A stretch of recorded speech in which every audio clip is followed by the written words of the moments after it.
Manipis. Minsan, ew, madungis. Pero masarap. Mwah, ikis. Sexy time na.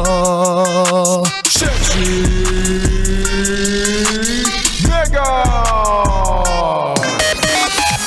Happy solid Wednesday morning, mga yes friend! Ikaw na yes friend ko. Napilit inaalala. Sandali, paano nga ba ginagawa tong trabaho ko?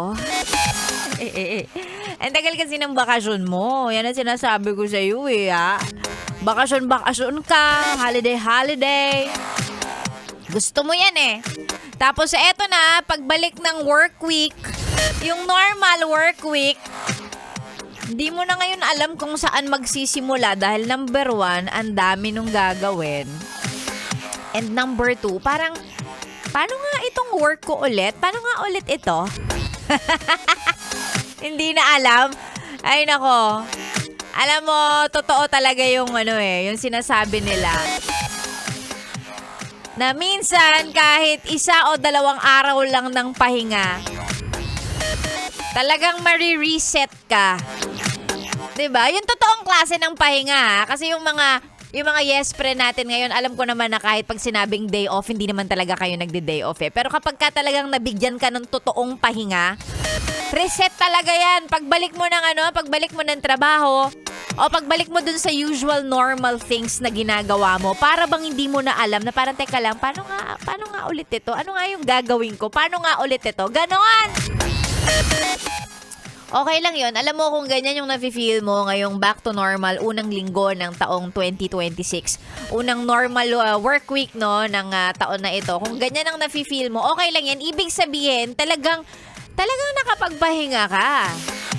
Diba? Buti ka pa! Kasi kami hindi! may kasamang galit? Di naman. Sinasabi ko lang, at least, 'di ba? Alam mong nakapagpahinga ka kasi na-reset ka eh. Na para bang hindi mo na alam kung paano magtrabaho ulit. Sapat na 'yan. Para harapin na naman ang bagong laban na haharapin natin kasi eto na 'yon. Talagang work na tayo. Kanina sa way ko papasok dito, matraffic na. Daming tao, ang haba ng pila dun sa mga terminal. Kulang na nga lang tumabi ako tapos magsakay ako Pasay Roas Boulevard. Kulang na lang gawin ko yun kasi daming tao, ang haba ng pila. Dami na naman tao sa terminal, mga nagko-commute, ganyan, mga pumapasok, ganun. Medyo bawas pa nga wala pa ako masyado nakikitang estudyante. I think yung ibang estudyante, next week pa ang pasok. So yung mga nanay, medyo pahinga pa ng konti, medyo chill pa sila. Kasi wala pang ginigising na estudyante na pinapapasok in the morning. Diba? Ay nako, ngayong araw po ng Wednesday, January 7, 2026.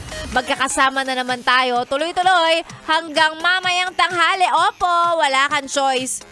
Walang choice. Sexy Mega na naman po ang inyong kasama hanggang mamayang tanghali. Sa mga nais magpa-shoutout, pwede. I-send sa ating Facebook page, DJ Megan Yes FM. Ang mga pa-shoutout, kung ano mang gusto nyong sabihin, wala namang problema. Ikaw bahala, send mo lang. Again, ang ating FB page, DJ Megan Yes FM. Huwag kalimutang i-follow at i-like yung page na yan.